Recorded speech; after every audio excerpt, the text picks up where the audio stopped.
Back in middle school, we had a teacher, we'll call him Mr. Teacher, who was kind of a jerk. He was kind of an odd guy who came off as very condescending to students. He also seemed kind of disinterested in teaching in general. One day, during math class, he's generally butchering a lesson on the basics of algebra, literally the introduction to how an equation is formed and balanced. One kid is really struggling and asking a lot of questions. Mr. Teacher is struggling to come up with a coherent explanation. Finally, the class clown, we'll call him Kid, who is actually pretty smart, couldn't handle it anymore and interjects. "Kid, Mr. Teacher, you're explaining this in a really confusing way, it's not as complicated as you're making it out to be." "Mr. Teacher, look, do you want to teach this class?" "Kid, sure. I bet I can explain it better than you are right now." "Mr. Teacher, I'd like to see that, go right ahead." Now, the tone of this wasn't friendly. Mr. Teacher was trying to put Kid in his place and he was really sarcastic about the whole thing. You could tell he thought Kid was going to bomb and be embarrassed. Well, Kid marches up to the whiteboard, grabs a marker, and spends 5 minutes walking the struggling kid through the lesson, in front of the entire class. His explanation is clear, it makes sense, and at the end the struggling kid goes, "Oh, okay. Now I finally get it. Thanks." Mr. Teacher is pretty sour about this turn of events and picks up on a small detail, Detail X, that Kid omitted from his explanation. He says, "Mr. Teacher, you know Kid, you didn't mention anything about Detail X." Kid turns around and looks dead in Mr. Teacher's eyes and says, "Kid, Mr. Teacher, do you want to teach this class?" The class erupts in laughter and clapping and Mr. Teacher looks like he wants to kill Kid. Meanwhile, it was legit like a movie and the bell rings and class ended. Edit, fixed acronyms into proper pseudonyms. Edit 2, fix some brackets.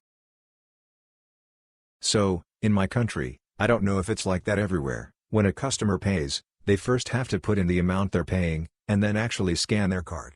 Whatever amount they put in that's above what we're actually charging them, is our tip. However, during these times, we're trying to avoid people touching the keyboard of the payment terminal, so we skip that step. AKA, they don't get the option of tipping us. It's kind of a blow, but it doesn't really make that much difference, because I live in a country in which tipping isn't common decency, rather a special favor, and we thereby get paid well. 16 an hour is minimum wage for waiters and bartenders. On to the story. Last night, I had a table who'd been with us from 6 p.m. until 12 a.m., closing hour, and they saw us emptying the registers, so they ran up to the bar. Now, from past experiences, I expected them to go, "Can't you just get us another beer?" or something in that nature, but absolutely not.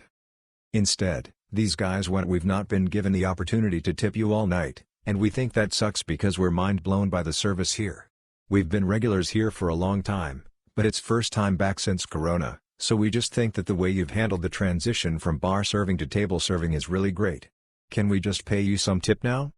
We're denying people to order in the bar so that we won't have huge groups of people clinging up like herds of sheep." Me, "Oh, thank you so much, you've no idea how much that lights up my day, but I'm sorry, we've already closed the registrar for the day, so I can't put in any data." Them, "Well, how about this then? Give me your number, and I'll Venmo you." Me, looks to my manager, and receives nod of approval. "Really? Thank you so much, here's my number. You guys have a great night onwards." They tipped me 100, and I didn't even get a creepy text or anything today. Faith in humanity restored. Edit, oh wow, I'd no idea this would blow up like this. Thank you so much for your support, guys. And BTW, I know there's incorrect phrasing in the post, please excuse that. Another car with human remains pulled from a waterway. Human remains found inside a car recovered from the Hudson River have been linked to the 2008 disappearance of City of Poughkeepsie resident Rohan Stefan Brown, according to the state police. The car was discovered by state police divers during sonar training on Wednesday and hauled from the river Thursday. State police Friday confirmed that the car is linked to Brown's disappearance on August 8, 2008, just weeks before he was scheduled to start classes at the State University of New York in Albany. Here is his profile from the Charlie Project.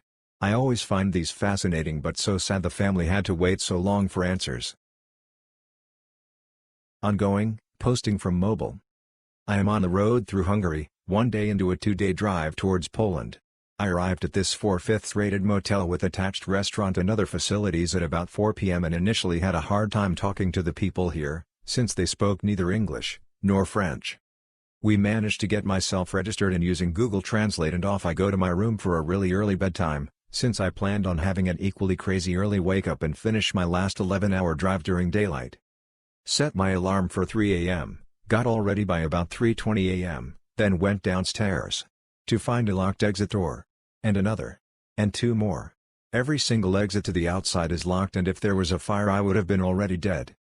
There is no answer from the reception phone, and I am fairly sure I am stuck here for another 2 hours minimum. Banging on doors has produced no results. Reminded of this little gem after reading this post.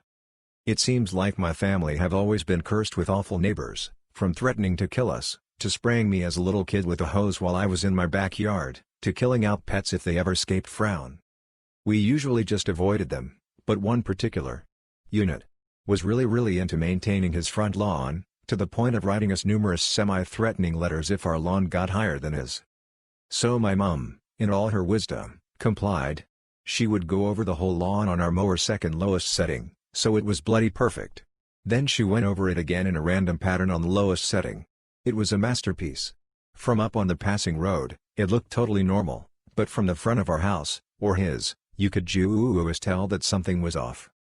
And #X200B. I think the first few times he mowed over our lawn afterwards himself to fix it, but gave up on his pestering pretty quickly. Backstory: for the past 3 days my fiancé has been preparing himself to switch to graveyards. He alternates 4 days on/4 days off with afternoon shifts and graveyard shifts. We have a 6-month-old son. When the baby wakes up in the morning, I turn one of the baby monitors we have off and I take the other one downstairs with me so I don't have to come back for it and so it doesn't disturb him when he's trying to sleep. This all happened yesterday. I left the second monitor downstairs accidentally for the baby's afternoon nap and forgot to turn on the first one while I was pumping. My fiancé wakes up around this time and is playing on his computer. I realize it's pretty silent, so I asked him if he had the baby monitor with him. He gets all snarky saying no, I just woke up. Why would I have it? He huffs his way to the one we have upstairs and turns it on to realize it's also muted. He goes off on this little rant saying that it should always be on with full volume so this situation doesn't happen again. I just nod and say, yes honey, knowing today will be his first graveyard shift. My fiancé usually gets home around 7 a.m. and instantly goes to bed. That's also just before the baby wakes up.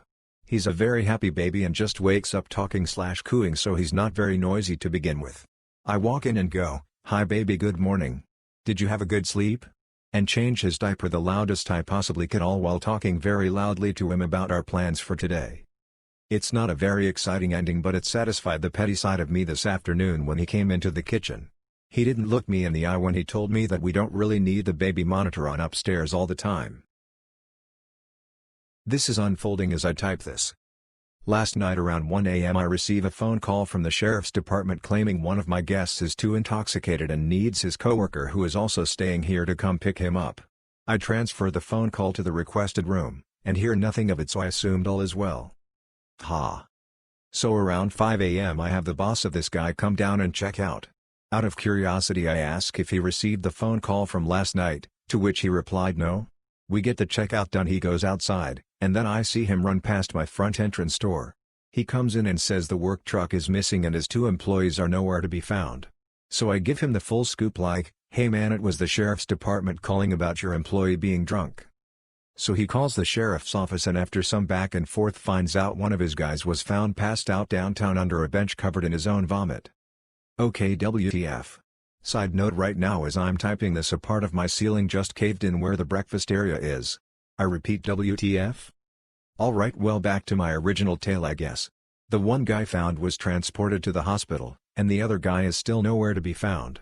Until the sheriff's office found him passed out in the back of the work truck outside of the bar they were at. Another chunk of my ceiling just fell down. I'm just gonna sum this up now because the ceiling is now falling in chunks. Lol, both were found. Both came back face filled with shame as I know everything that happened with them. Their boss thinks it's hilarious how stupid they are, and is making them pay him X amount of money to not tell the company. Oh lord, what a morning. So I was trying to get a free trial for a non-Levans and I was gonna end it so I didn't get charged. So right after I put my card in it said it was denied, and then I got a fraud text asking about the charge and I said no because I didn't want the charge. Now my account is blocked and I need to get a new card. So I contacted the bank, and when I contacted them I was low-key panicked that they were gonna say what I did was fraud. It wasn't. The card was denied and it was a free trial, so I shouldn't have been charged, but then she just told me she can't unlock it and I needed a new card. Now I have to check the mail every day for the next week to get the card before my mom gets the mail and questions why I got a new card, because I think she knows it isn't expiring soon and I really don't want to lie about what happened / tell the half-truth and have her ask more questions. DL, Doctor, my horny brain tried to sign up for a non-Levance trial, I almost got charged, I denied it and got my account blocked and am getting a new card. Now I have to make sure I get the mail until my card comes to make sure my mom doesn't see any of this. My work sent an email this morning to all of us calling off all shifts because of the rain. They told us to enjoy our day off and that work was on for tomorrow. However, hours later my workmates tell me they've received a call from work saying they want to reopen in the evening when the rain stopped. I received a call but chose not to pick up because at that point I've already made plans. Do you think it's wrong of me to not want to go in even though I was scheduled to work originally in the evening? They didn't leave a message or text me after that call. Personally, I think once you tell people they're off it's self-explanatory. I've chosen to study for my exam on Monday and the weather is still fairly gloomy as well. My neighbor is a 70-something cat lady who will take me to lunch every other weekend in exchange for lifting all the cat litter and cat food at the pet store and then unloading it at her place. Last December, before everything, the store decided they weren't letting carts leave the building, so I took the first bunch of bags to the car and went back while she got the car started and pulled up to the doors. On the last trip inside, a Karen grabs my wrist and snaps, "You're helping me next." I give the "sorry, I don't work here" spiel and she seems to absorb that I'm not wearing a polo and khakis and that I'm listening to music. This does not stop her though. "Well, you'll still help me anyway." And, with the desperation of having held back a joke I'd wanted to make for years, I said, "You'll have to buy me dinner first," and left. I'm a courtroom assistant in a Southeast Asian country. I'd rather not get much further than that on identifying information. We do both security and practical assistance like moving displays, escorting juries, and some ceremonial stuff as well. This was the sentencing of an evil flip on several high crime offenses, similar to what a capital offense may be in America. Here high crime is the level above criminal offense, or felony for the rest of the world.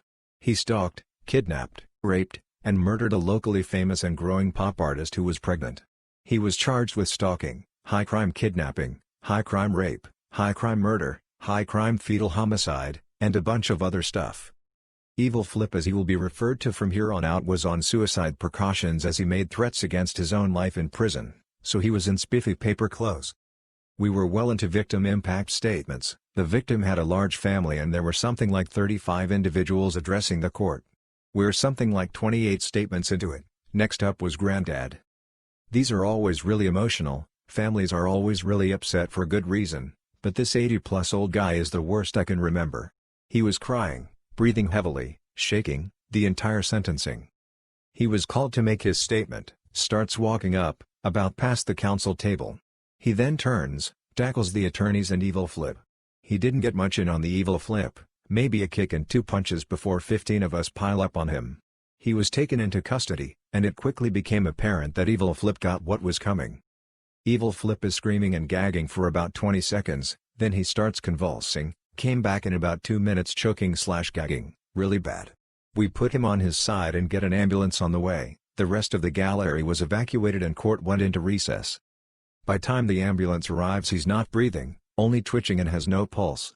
They do CPR, take him out to the hospital. He was revived and died later that day.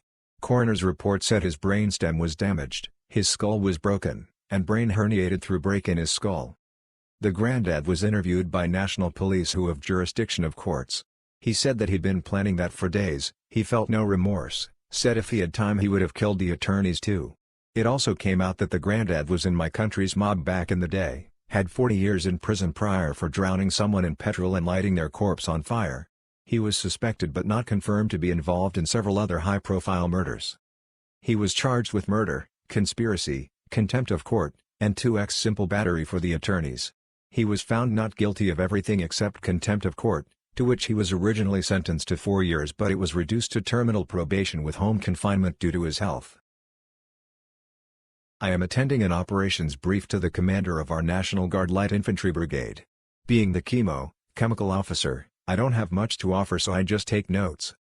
The S3, operations officer, is briefing courses of action using our 1:50,000 maps with overlays. He is pointing to a spot on the map where out elements are likely to run into enemy forces. He has built up some tension amongst the staff and our BG until he announced, and that sir is the PALFU. The entire staff can be seen trying to remember that acronym and we all draw blanks. Finally the BG gives in and said, "Okay, what's a PALFU?" The ops officer replied, "Sir, that's the point of likely fuck up." Tension relieved as the entire staff broke up. So this isn't really a massive revenge, but it takes place at my great-grandmother's funeral, Vera. It's one of my fondest memories. All the names in this will be fake. So my great-aunt Karen is absolutely horrible. She brags about how stingy she is. She paid for her daughter's wedding. The altar was on wheels, and tries to constantly bring others down. She was always horrible to Vera when she was alive and when she died. Let's just say she died at 8, the house was cleared out at 9, on the market at 10, and the first viewing was booked for 11:30. At Vera's funeral, which she planned, she refused to let my mother sing, which was odd because she wanted my cousin, her grandson, to do a reading. The day of the funeral, he said he didn't want to read and all was well. Here comes the revenge. Now my family are all trained singers. This includes granddad, mom, dad, bro, and me. During the hymns, we were all singing quietly out of respect for everyone there. But along comes Karen. She takes it upon herself to attempt to sing louder than us. We can all hear her off-key caterwauling. We all shared a look and gradually began to crescendo. Now Karen didn't notice this at first, but as she did, she began to get louder. Perfect, we'd prepared for this exact situation. We'd learned all the hymns, all the harmonies and the descants to them as well. We suddenly burst out, full volume, in 4-part harmony. She looked at us in shock, then continued to try and outsing us. Bless her. She didn't stand a chance against 3 classically trained singers and 2 ex-church choir boys. Suffice to say, it was a fun funeral. After my last restaurant closed down due to current events, I finally found a new job at a certain cough pepper-related chain and have been there for a month. I've worked in food for years, including fast food, so I've put up with a lot, but this was the most unprofessional place I've ever worked at. 15-hour shifts with no breaks, constantly understaffed to the point of working peak rushes with one other person, and not to mention I haven't seen a single cent from them because I started mid-pay period. I've been living off tips, which after tip share are only 20 to 40 a shift, so I finally had it and walked out. I've never done anything like that before, as I've always been very level-headed and an anxious person in general, but it's been almost 12 hours and I'm still proud of myself and happy with my choice. I think I'm done with food service for a long time. This tale happened about a month before the COVID craziness happened. I work at the front desk of a hotel in one of the major upscale chains. I had a guest who booked with a third-party booking site call angry that we had charged her the no-show fee of one night stay when she didn't show up for her stay on a sold-out weekend. We have a well-published 48-hour cancellation policy, and she knew this, and even admitted to it. But she didn't think it was fair. When she called us directly a few days before her cancellation window ended, I let her know that since she booked through this third-party site that she needed to cancel with them. We explained that they would then call us to have us cancel on our end, but that she needed to call them first since her contract was with them. The third-party site never called us, so the reservation was not canceled. She said she had called them several times, but each time she had been put on hold to wait for an operator. She said that she didn't think it was right that she couldn't get through right away. She didn't like them wasting her time, so she would hang up. And so of course she was charged. She tried telling me that it wasn't her fault that the reservation didn't get cancelled, and we had no right to charge her for the reservation. I explained to her that it was her responsibility to cancel the reservation, which meant that she was responsible to wait on hold until it was her turn to speak with someone at the booking site. She didn't like that answer one bit. She said that the booking site was responsible to be able to answer when she called, and since they hadn't, she shouldn't have to pay. Sorry Karen, it doesn't work like that, said in my head of course. I told her that I was sorry, but that we wouldn't be able to refund the no-show fee. I mentioned that if she wanted to be able to cancel by calling the hotel directly, that I recommend she book through the hotel directly next time. She told me that my answer was not acceptable and that she was going to make me give her the money back. I'm not sure how she was going to do that, since she would have to call the third-party site to try to protest the charges further, and chances are they would put her on hold. disappearances, murders, mysteries, etc. What are some true crime cases that have really stuck out to you and always think about? I'm a very empathetic person and there are so many cases that get under my skin, which is why I just take a break from true crime sometimes. All true crime gets to me, but there are just some cases that have always haunted me. Morgan Nick. Little 6-year-old girl Morgan Nick goes with her mother to a baseball game, for a mom-daughter bonding day. Morgan goes off with friends to catch fireflies and is abducted by a strange man. She has never been seen again. Her mother had to go home without her daughter and her siblings would always ask their mom to go and get Morgan because they wanted to play with her. I'm always praying for an update on this case. The Rogers women Joe, Michelle, and Krista.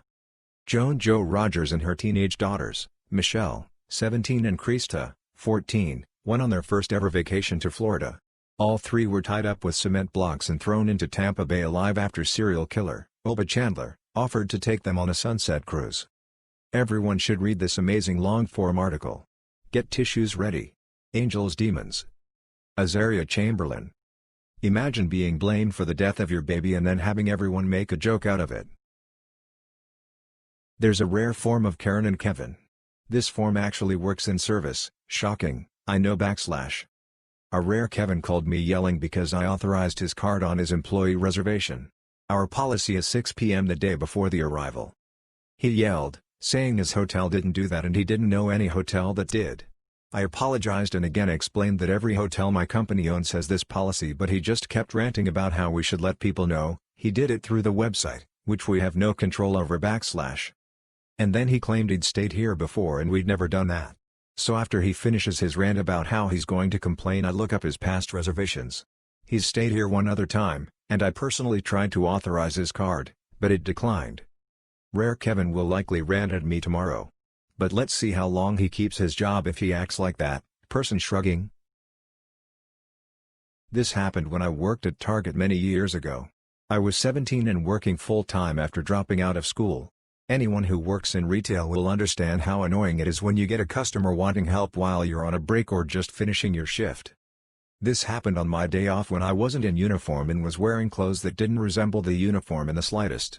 I was doing some shopping at Target when a customer stopped me to ask for help. I didn't recognize her and I wasn't sure if she thought I worked there or just wanted help from a stranger. I would have been happy to help either way if she'd asked nicely. But the way she was talking to me made it sound more like a demand than a request. Karen, AU. Where's the toys? ME, are you talking to me? Karen, I don't see anyone else here, so who else would I be talking to? Huh? So where are the toys? Even though I wasn't working at the time, I knew that any of my bad actions reflect badly on the store. I don't know if this is a thing, but it's the way I thought of it, so I decided to play dumb instead of being rude back to her. ME, it depends on what toys you're looking for. Boys' toys are at the hardware store down the street. Baby toys are in nursery. Kids' toys are in that direction. The adult shop is at the other end of the mall and gym equipment is in the back of the store if you want to get creative. Karen stared at me with a confused look on her face for a few seconds before she replied. Karen, I want kids' toys, you idiot. You work here so you should know where they are. Where are the kids' toys? ME, if you want to throw a tantrum, I'm not going to help you. You have yourself a wonderful day. And I went on with my shopping and ignored her. I said this in the nicest, and slightly patronizing, customer service voice I could get out and with a big smile on my face. I wasn't in uniform so wasn't obligated to help her. If she had asked me nicely I would have been more than happy to help her. Being polite can get you a long way in life. Used to work in a call center for a telco in Canada. This was a common problem. Me, thanks for calling, this is me. How can I help? Stupid customer, I'm getting charges on my bill for long distance. I never called anyone long distance. I have unlimited Canada minutes on my plan, and you need to get this fixed. Me, verifies account, checks rate plan and charges, facepalms. Me, you're right, you do have unlimited Canada minutes as part of your rate plan. But you don't have unlimited US calling. Those charges are for calling the US. Gives them the number they called, the location where the cell tower pinged, how many times they called, and how many times the same number called them. SC, oh, well I've been a customer for 20 years with you. Can you waive the charges? I never actually waived charges like these because A, You get SMS notifications about these types of stuff. Didn't read? Too bad. And B, our policy is strict with crediting any charges for stuff that are US or international. I gave people discounts if they were nice though. Dear shoppers, please stop thanking me for my service. I'm not here for you. I'm not military. I'm not a volunteer. I'm not working in retail out of the goodness of my heart. I'm not brave or courageous. I'm desperate. I'm terrified. And I hate it. I'm here because I literally have no choice. I'm here because if I don't work, I can't afford a place to live or food to eat. Stop thanking me. If I could, I'd be in my home, where I'd hopefully be safe. If I could, I'd avoid going out in public, because I know it's a risk. I have family members who have weak immune systems. I live with my mother, and her lungs are failing. She spends most of her time on oxygen.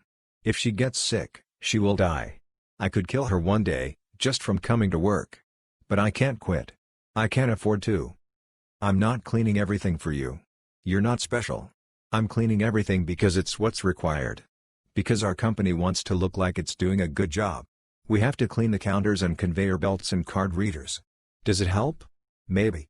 But judging by the number of you who get impatient with me for it, who get annoyed when I have the nerve to clean something before you put your child's toys down, or the ingredients for dinner, or that nice new outfit you just have to have, it's just a waste of time. I work long shifts, hours at a time on my feet. I wear gloves, and when I take them off, I have to hold my hands over a trash can because the sweat is literally dripping from my fingers. It leaves my skin white and swollen from being soaked for hours, and when my hands finally dry out, the skin is so stiff and hard to move, like scar tissue that hasn't been stretched enough. I wear a mask for my entire shift, while listening to you complain about having to wear yours for your 20 minutes of shopping. Yes, it's hot. Yes, breathing through it is unpleasant.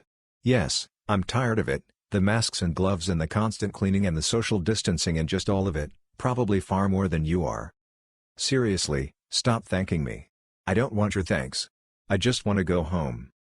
Signed. A retail worker.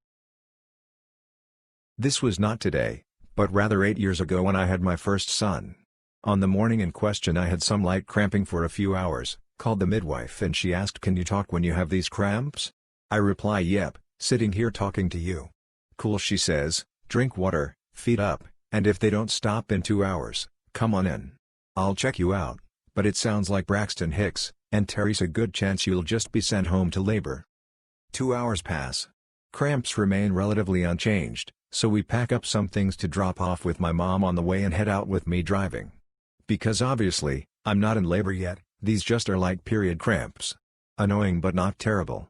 Mom is about halfway between me and the hospital, and we drop of the things, but I suddenly realize that I'm having trouble concentrating with these cramps that are now pretty well constant and maybe I shouldn't be the one operating a motor vehicle. Mom is now driving and we are about 30 minutes out from the hospital. I look over. My mother is doing 50 in a 70 miles per hour zone. I tell her, now is not the time to be doing any less than the speed limit. She floors it. We get to the hospital. I walk in at 11 a.m. Tell the lady I'm pretty sure I'm in labor at this point. Tell hubby that we might still go home, it would depend on dilation, I might only be a few cm. We go to an exam room. "Mom, the baby is coming." Nurse: "Oh grandma, it's her first baby. It will be a while yet. We need to draw blood and monitor for a few minutes first and to me go change into this gown." At this point I change into said gown. I assume the position. Nurse ducks down under the sheet and pops up almost immediately. "Did you know you were already at 10 centimeters, ready to go?" Me: "Nope." Across the hall we go to a delivery room. And here is where I really messed up. Midwife says, "Okay, push as hard as you can." So I did. And delivered a 7-11 ounces baby at 11:20 a.m. in one single push, giving myself a 3rd-degree tear and 45 minutes of stitching. Apparently most women hold back because of pain or fear. I, on the other hand, follow instructions very well. And to my own detriment. I'm also now labeled at the midwifery clinic as having precipitous births after my second one. I think we are done with babies, but my husband says if we have any more, we're spending the last month living at the clinic to avoid a car baby. DL, doctor, obeyed midwife explicitly while having my son, resulting in barely getting to the hospital in time and lots of damage/stitches. Article. An Iron Age skeleton with his hands bound has been discovered by HS2 Project archaeologists, who believe he may be a murder victim. The remains of the 2,000-year-old adult male were found face down at Welwick Farm near Wendover in Buckinghamshire. Project archaeologist Dr. Rachel Wood described the death as a mystery and hopes further analysis will shed light on the potentially gruesome find. A Stonehenge-style wooden formation and Roman burial have also been discovered. They are among a number of finds ranging from the Neolithic age to the medieval period unearthed ahead of construction work for the 225 miles per hour, 362 kilometers per hour, rail line. See link for full article which includes Roman burial and Stonehenge-style wooden formation. So not today but some 12 to 13 years ago when I was 7 to 8. I went to a local school which had those small buses for students' transport. So one day, me and my friend decided to have a play day after school at her house.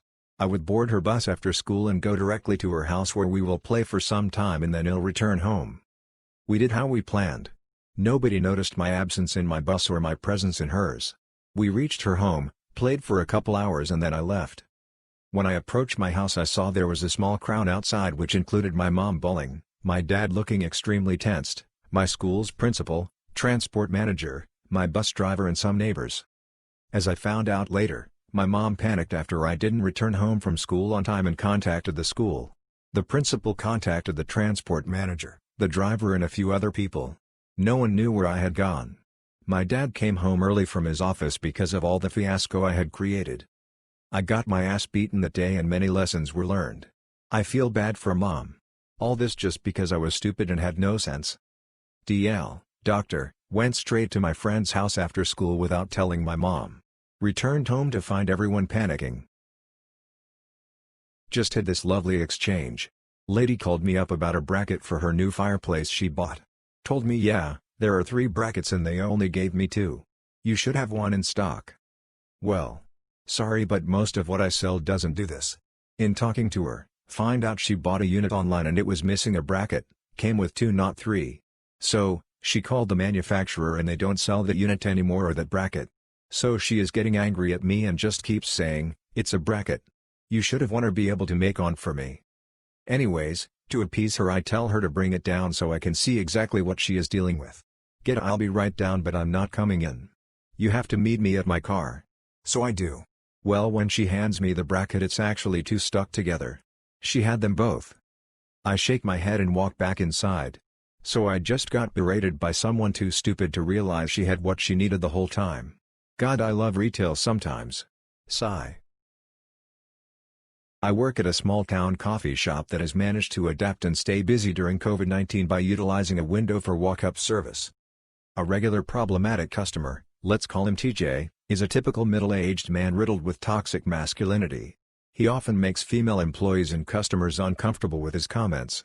Lately he's been around a lot, being typical TJ. Today he came to our window and ordered a coffee, cool, nothing out of the ordinary. A co-worker asked him if he would like to tip via our Square register. We normally don't verbally ask customers, but with the current pandemic we are not allowing customers to touch our iPad system.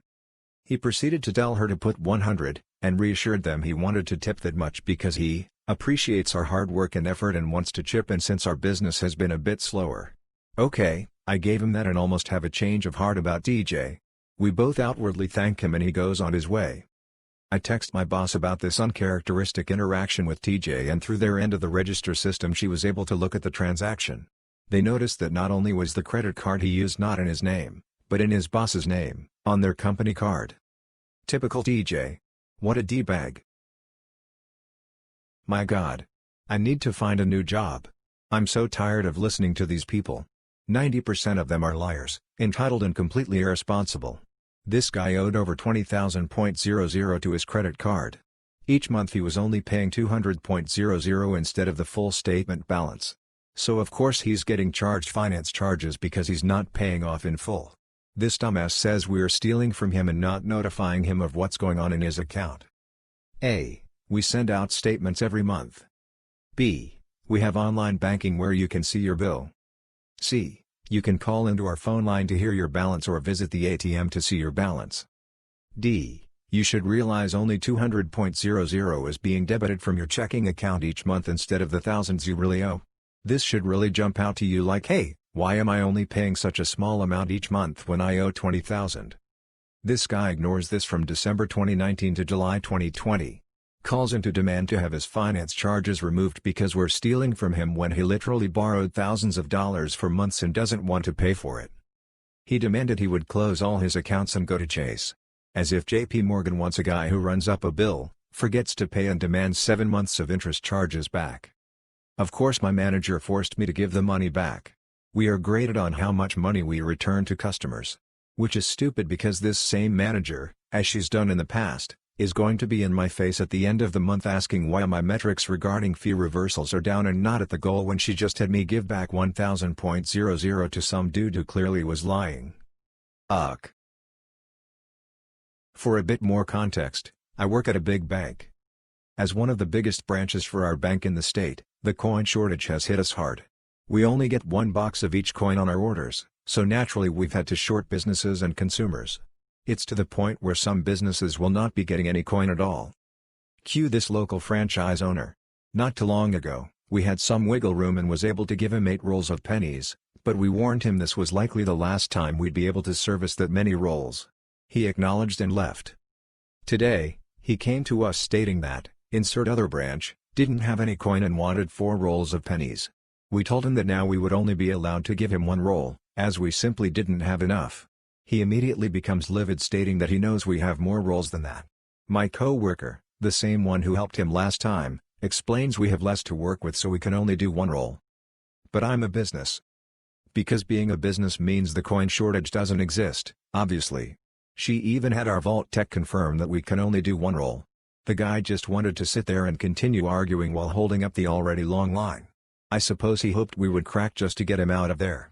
He did, eventually, leave, but not before asking for her name. She happily gave it to him, and shouting he was going to call corporate. Sir, this isn't a call center. We're not going to get fired or even lectured over some non-existent bad review. We did joke about what if we gave him the name of our co-worker stuck in Africa. She was visiting family before the pandemic struck. First time posting, currently a EMS dispatcher for a private ambulance company for 3 years now. We take some calls, however, they're usually seizures, psych, and falls. This one? Probably should have been psych, but unfortunately she wasn't the patient. This call happened in my first year, while I was pretty fresh and didn't understand the power of controlling a call. And #X200B. Me, okay, tell me exactly what happened. CLR, yeah, my mom fell in the other room, you know we have her locked in there right now, but yeah she fell and I think she may have hit her head. Me, okay, are you with her now? CLR, well, you see, she has dementia, and we live in a new home, so she is locked in there. You see, we can't have her wandering because of the bears that are around here. Me, have you gone to check on her yet? CLR, no, I can't unlock her door because she will get out and the bears will get her. Me, can you please go check on the patient? CLR, yeah, I think she might have hit her head, it sounded like she hit the end table, that's what woke me up, but even our big dog, insert large dog brand, is afraid to go outside because there are bears here at this new house. Please send the ambulance but make sure they get in and out quick because the bears will get them. Rinse and repeat for literally every one of the 10 questions involved with a fall. I was essentially working with a third-party caller as she flat out refused to unlock her mother from the room until the imps got there, let alone even go look at her. And #X200B. I kid you not, I heard way more about these bears than I ever got out of her regarding her fallen mother. While I may have wanted to bash my head into the desk repeatedly asking her the questions, now I can have a good belly laugh over it. From what I do remember though, Mom was transported alright, and no EMTs were mauled by the darn bears. I'm back to work and things have been weird. Most people are good about wearing masks but at least 30% of customers try to get away with wearing it under their nose or not putting it back on to leave/use the restroom. Is it really that hard to wear a mask for a couple minutes? Today I told a lady to please pull your mask up over your nose. She said no, I can't breathe. I need nose surgery. Like idiot, you have a mouth don't you? I'm sure you can pull it up for the full 5 seconds it takes me to walk you to your table. You're putting the employees and everyone else you walk past at risk because you can't breathe. And if you really can't do it, just sit at our outside tables. Also, I can't breathe. Really? George Floyd couldn't breathe when he was getting suffocated by a cop's knee in his neck. You can't breathe because it's a minor inconvenience to breathe out of your mouth for 5 seconds? Check your darn privilege. This morning my first call was an old guy who couldn't log into his account. He didn't know his password. Not a problem, I can send him a password reset email. Well, no. Customer is old and didn't grow up with computers like you kids. I'm no kid, and computers have been household items for 40 years now, but whatever. He has a Gmail email address and can't log into it because he doesn't know his password. Sensing a theme here. I spent the next 45 minutes split between trying to help him log into his Gmail account. I am not a Google employee, nor is our service even remotely related to Google/Gmail, and listening to him clicking on everything under the sun except what I was telling him to click on. Well, what if I just start from scratch and make a new account with you guys? Banging my head on the desk, no, that won't work, sir. You already have an account, there's nothing wrong with it, you just need to reset the password so you can log in. Anyway, you'd need to verify your email address to create a new account, so you'd still be stuck. You need to get into your email account, or create a new email account and call me back. All before I've even had a sip of coffee. This has been happening over the last couple months, since the new Animal Crossing came out, and I just noticed last night, but was too stoned to post also, on mobile, so excuse the formatting. I have been working during quarantine, so I haven't had a lot of time to play. My evening routine is usually come home, grab my Switch and my bong, I live in a non-smoking apartment, and sit on the porch and play Animal Crossing while I smoke. When I get to a loading screen, I will usually set my Switch down, take a hit, and by the time I set my bong back down, the game is finished loading. The timing is perfect. So last night, I was playing later than normal. I was sitting inside with my boyfriend, already sufficiently high. I run inside a villager's house, set my Switch on my lap, like usual, and reach next to me, to the arm of the couch. And I just look in horror and go, oh no. My boyfriend looks at me and goes, what's wrong? I look at him and go, I've conditioned myself to want weed every time I see the loading screen. He just starting laughing and eventually calmed down enough to say, you Pavloved yourself. DL, doctor, I accidentally conditioned myself over the last few months to take a hit every time I see the Animal Crossing loading screen on my Switch. Not very malicious, not very compliant, but if you want to know what it is like trying to manage 20-something Silicon Valley software engineers, then read on. I worked as a programmer for a small Silicon Valley financial software company of about 40 people, and we were all in one cubicle office space: marketing, sales, admin, support, and engineering. In Silicon Valley, the dress code among technical people is extreme casual, as in you're going out of the house wearing that? And we scruffy people were kept in the back while the people who dealt with customers were up front by the entrance. And all was good, until bosses got the notion that engineers should look professional because clients got shown around the office, and so word came down from on high that blue jeans were not appropriate attire. Not good. Nobody wants to wear fancy duds while coding. This was about the time Levi's started to sell jeans in other colors. Blue denim wasn't the only choice. You could get gray or black. Exact same comfy jeans, just a different color. So we switched to gray, black jeans.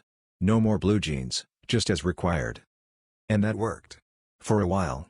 Then the message from management, with IRL, was okay, guys, no jeans of any color. And so we all ignored it and business went on, and in my time as a software engineer, it wasn't the last time silly edicts from on high got ignored, but it was the only time there was any effort made at compliance. When I was a sophomore in high school, I graduated in 1984, so that's how old this story is. I was taking first-year German. There was a kid who sat behind me, I'll call him DT. He would mess with me and my stuff all the time. Just being a general jerk. He was a freshman. One day DT thought it would be great fun to write on my jacket. I didn't know he had done it at the time, but discovered it as I was walking out of class. I had had about enough of his shoot. Later that week I was walking by his locker and saw him look covertly to the left and then to the right. Then he takes a swig of something in his locker. I had him now. After my next class I went to his grade principal's office and was able to see him right away. I said, you don't know me. He did, because I babysat his granddaughters, but DT has alcohol in his locker. I left the office and went on about my day. The next day I saw DT sitting in the grade principal's waiting area. Someone said something to him and he replied, yeah, they found my stuff. I walked on with a lighter step. When he got back from his suspension he still was a little jerk, but I didn't care because I had gotten my slice of payback. This all happened today while I was at work. The people involved are okay, as far as I know. Fall 1. To give you all an idea where this happened in the store, I was at the raw meat section and the person who fell was by the cheese and breakfast sausage. I was doing my job filling orders when I heard a commotion coming from there. So as a good employee I walk fast over to see what is happening. When I got close, one of the people yelled that someone needs to call 911. Freaked out at this point, I sprinted over and saw an elderly woman on the floor bleeding from the head. Thankful she was fully alert and moving around and talking. Note: I didn't learn this till later by another coworker that a 4-year-old boy pushed into her, knocking her over. It was an accident and the child was remorseful. The coworker that called 911 said they are on their way. You should go find a manager. So I did. I straight up ran to the manager's office and saw one coming out and told them to just follow me, a customer is hurt. She followed shortly after a pharmacy tech with a pair of the medical examiner glove on. The big boss of the grocery store I work at came in while the technician was talking to the customer and told me and my coworkers to go back to work and their handle thing from there. Last I heard about it, the woman needed stitches and went to the hospital. Story 2. I was putting up my trolley after my shift and saw some elderly woman on the ground outside the store. I asked them if everything was okay and was told she just fell over. I looked under the woman's head and noticed some blood and told them. So I went and got some paper towels and the same tech from earlier was already there. She told me to get Big Boss and I'd try and find him. Got no luck. The woman's husband just drove her home because she didn't want to call 911. TL doctor, 2 people got hurt and only one went to the hospital. Hello everyone, if this post violated the rules then I'm sorry, but recently it appeared that there are some people who claim to be serial killer. There is this guy who called himself Leverett Killer. He also claimed to throw the whole New York into fear in the 90s, 1968 to be exact. He wore a rabbit costume with a rabbit mask. If there are anyone who live in NYC, could you verify this information for me? Is this Leverett Killer really exist in the past? Thank you. His Facebook, Leverett Robert Faxbook.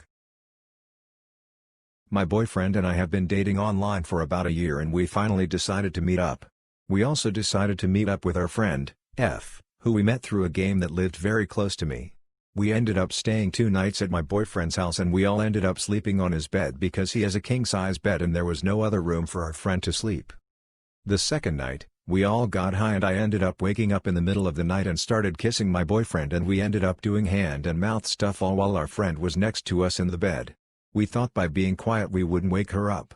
Unfortunately for us, she woke up when the bed started shaking slightly and only after we finished did she make her presence known. She immediately started laughing and we were flushed with embarrassment. We asked her why didn't she just leave the room when she woke up and she said she didn't want to make it any more awkward than it already was. DL, doctor, boyfriend and I got high and did hand stuff while our friend was asleep next to us. Little did we know she woke up the minute the bed started shaking and only made us aware that she awake when we finished. Bartender at a local pizza joint. My buddy came in after a long day dealing with his 2 sick little girls. He tells me a story from today about the littlest. She's screaming for him from the bathroom. She states she's been waiting for 60 years for him. All she wanted was a cheese pizza from our place. Since they were sick he went with something more appropriate for upset stomachs. But you can guarantee I got him a gift certificate for a cheese pizza for her when she's better. Nice to have good customers to even out the bad ones, lol. This happened yesterday. I work in a call center above a warehouse. I'd forgotten to eat as on my lunch I was getting car cleaned and running errands. So I decided to treat myself to a bag of crisps from the vending machine which is in the warehouse. I put my coins in and the bag drops, but lo and behold it lands horizontally and gets pretty wedged. A few bangs of the vending machine and it's not coming out. So, genius idea, I use my last coins and get a can of Coke directly behind it, to push it further. But instead of the can pushing the crisps down, it pushes my crisps to the corner. It's wedged harder now. This is where I really bossed up. I place the can of Coke on a box to the right of the vending machine. I'm banging and pushing the vending machine but nothing is happening. A warehouse guy comes up to me, who I don't know, and offers to help me. He pushes the vending machine back and forth, really giving it some welly. The vending machine knocks the box, the can falls down and pierces a hole in the side. At that moment my crisps fall into free Yorkie bar. But in my haste, I pick up the can and not seeing where the spray is coming from, directly spray Coke into his face. He laughed and was so sweet he took the can away before I did more damage and even offered to buy me a new one. I instead apologized profusely and ran upstairs with my crisps, swearing never to go again. TL doctor, I get crisps stuck in a vending machine, order a can of Coke to drop it down, didn't work. Nice guy comes to help me, and when it drops on the floor, I spray it in his face. This happened about 5 years ago at my local hardware store. I'm a frequent customer there and know my way around the store better than some of the staff. They hired high school kids that would work on rotations or come for work experience. I'm a 29-year-old disabled female in a wheelchair, but don't let looks deceive you. My dad was a builder and I spent most of my life at construction sites and hardware stores. On one of my trips to the hardware store, I was browsing the sale items when I overheard a customer berating a staff member. Let's call the customer Ken and the staff member Sam. Ken, how can you not know where it is? You work here. I need resin. Sam, I'm sorry sir, but I'm still new here and I'm not familiar with the store's layout. I can find someone else to help you if you like. I felt bad for Sam and wanted to get the customer away from him, as I could see he was getting a bit flustered. I'll 5. I can show you if you want. Maybe find a staff member from that section that knows a little more than me? Ken, yeah okay then. Do you have catalyst? Ken, what's that? Hardener for resin. Follow me and I'll see if we can find James. He know everything about resin. Ken awkwardly followed me and I could see the relieved look on Sam's face as we left. James was busy with another customer, as they were quite busy, so I pointed him out to Ken and showed him where the resin is. I'm not that well versed in resin, only having used casting resin to calcify a bug and making a few fridge magnets, so I helped point him in the right direction. This is more of a wholesome middle story. I love reading. I have bookshelves full and keep buying more books because I have a lack of self-control. One day, I was in the bookstore and had a cart full of various types of books. I have no specific area of interest and will read almost anything. I was in the middle of going around and putting the books I didn't want back to their appropriate shelves. I always try to put things back in the proper place. While I was putting up some cookbooks, a woman came up to me and asked where she could find Bibles. I was wearing a plain gray polo and had a huge pile of books in my cart, which very few people ever actually have a cart while browsing the books, so I understand how she could have thought I worked there. I smiled and politely told her I wasn't an employee, but that I knew around where the section was that she could find her book. I spend a lot of time going through the aisles and know where almost all the sections are in the store. I point her in the direction of the religious books and go back to sorting out my own purchases. Nothing insane, just a nice lady that I was glad I could help out. Left the store with a big smile and a couple bags of books.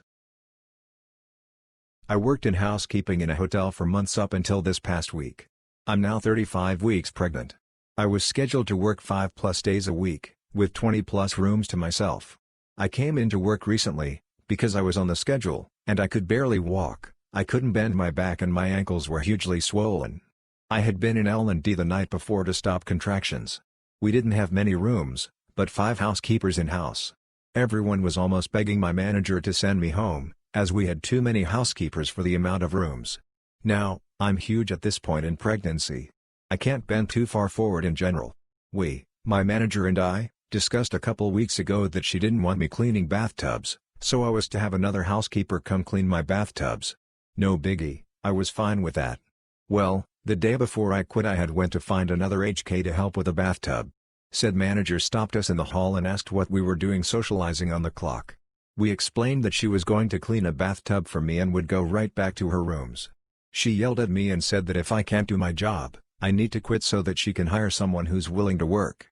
I explained that it wasn't that I wasn't willing to work, rather that's one small task that I myself struggle with accomplishing. She didn't care. She continued yelling at me. Now, I've always hated being yelled at, so I spent the rest of my shift crying while cleaning my rooms. I got home from work, still crying. My boyfriend became extremely upset as I told him what had happened. We decided that it's in the best interest of our child that I just be done, as it's a lot of emotional trouble as well as physical. So I gave my manager her wish, and I went in and handed in my scrubs and quit. She seemed sympathetic, said she understood, was sad to see me go, and for me to come talk to her after I was released from maternity leave. Fast forward to today, another HK at said hotel was talking to this manager, while recording the conversation to send to me. She asked if I would be back after baby. The manager told her that I was lazy and a crybaby so she would never consider hiring me back. I'm glad I quit. I feel like I dodged a bullet. I'm not sure that I'll ever be able to convince myself to work in housekeeping again. Sarah McDiarmid, 23, was last seen getting off a train at Conanook railway station in Melbourne South about 10:20 p.m. on July 11, 1990. She was on her way home from a social game of tennis. The Scottish-Australian woman's blood was found near her car after her parents reported her missing the next day, with forensic detectives believing she was murdered. A 1996 inquest ruled her death a result of foul play and that she was killed by an unknown person or people. The Frankston serial killer Paul Denyer, who killed 3 females over a 5-month period in 1993, and serial killer and cop murderer Bandelli Debs have both been linked as suspects in the case. No one has been charged over her disappearance. Another police theory is that a group of homeless drug addicts, led by a prostitute, jumped Ms. McDiarmid as she was about to get into a red 1978 Honda Civic, stabbed her in the back and stole her backpack. The prostitute, who was convicted of manslaughter in 1985 after jumping on a man's chest while wearing a pair of stiletto shoes, died of a heroin overdose the year after Ms. McDiarmid vanished. So what happened to Sarah McDiarmid? I was working as a bouncer a couple years back at a club. A known rapper was going to be performing. He was already late getting on stage, so the crowd was already amped up and getting more intoxicated while they were waiting. The rapper gets on stage and performs 2 songs. He was about to leave and finish his show, that is until he got booed by the crowd. This didn't sit well with him, so he threw a glass cup of water at the audience and started talking shoot. This didn't sit well with the audience. The club has 4 levels, almost like a balcony style. So standing right on the 3rd level, I'm already seeing what was gonna unfold. I radioed to everyone and tell them to grab a partner and get to a safe place cause shoot was about to hit the fan. Sure shoot, the people snapped. Anyone that had a drink in their hands started throwing their cups at the rapper. VIPs in the booth started throwing bottles and chairs. Some people didn't have very good aim and they unintentionally, or intentionally, hit other people. And thus, lead to a full all-out brawl inside the club. I wish I had a copy of the surveillance video. Everyone was fighting. A fight would stop in one place and start in another simultaneously. The bar was getting hijacked as people ran out of bottles to throw. It was utter chaos. All because of the rapper. Our team could have stopped the fights, but we decided to prioritize the safety of everyone on our team first cause it wouldn't have been worth it. Cops were already nearby, so the response time was maybe 4 minutes, lights came on and the gang unit came in and dispersed everyone. And that was that. Sometimes I miss being a bouncer and sometimes I don't. At my last job, and now in my current job, I would have these mandatory performance reviews that include my performance goals for the upcoming year. When I sign up for these, it's with the express purpose of preparing for a merit increase at the end of the period. This never happened in my last job because they were always making bad decisions that left them scrambling to make ends meet, much less try to give people pay raises. In my new job, of course, there's been an impact from COVID, so I was told there would be no merit increases this year because there's no money available. Okay, I get it, and it's fine because I wasn't eligible this time around anyway, but for next year, they're already saying no raises at the end of this year, but they still want us to do the performance reviews and goal setting. Of course you want your workforce to continue to improve and to meet the demands of the job, but I'm doing that. I just get a kind of minor issue with putting in the effort to do the performance review, but with no payoff for me in it. I don't know, maybe I'm the only one who feels this way. In my last job, it was completely pointless because no one even cared, not the employees, the bosses, or the managers. It was just a box you had to check, but here, it's like you're supposed to be all chipper about it like it's going to mean something. I am 14. I am a certified referee in my state. I know the rules as I've played by them my whole life along with taking the officiating classes. At our park district, no headers for ages below 11. But in U12, it is up to the referee's discretion. So if it's a small tap it's okay. That is exactly what happens. So the coach behind me screams at the top of his lungs there are no headers in U12 5 to 16 times. I ignore him. Though I could eject him. It was last game of the season and I didn't care. After a bit of yelling, he says fine, go duck yourself then, which I turn and tell at him for saying in front of U11 kids. I wish I sent him away or ended the match. Sadly I didn't do much and my partner is a longtime referee, officiated my matches as I grew up, and he is deaf. So he has no idea what happened. The person who runs Park District in my area has been informed and is taking action. This is a fault call I got sent to this week.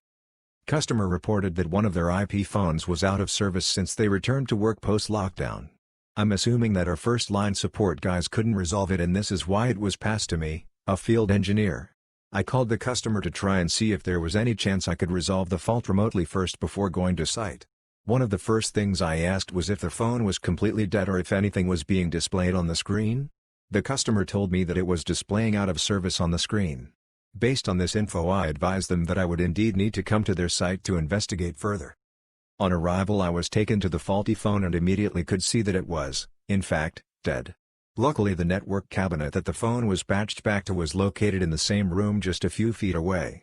Turns out that the switch was dead too. Now, the company I work for only looks after this customer's phone system, and they have another vendor that is responsible for their network equipment. So I shouldn't really do anything further, as the fault is technically not our responsibility. This phone was also the only thing patched to the switch. There was no external explanation for the power to be down to the switch, as the power bar was lit up and the kettle lead to the switch was connected. I tried the power button on the switch and nothing happened. I thought the switch itself might be faulty, but tried one last thing. I unplugged the switch and plugged it back in again, and for some reason it now booted up successfully. Of course, the phone then booted up as well and connected to the server. A simple fix in the end, but just goes to show why you can't always trust what the customer tells you. By rights, I could have palmed it off and told them to contact their network support to look at the switch, but I know they are based somewhere that would require them to fly someone over, as they don't have any engineers based where we are.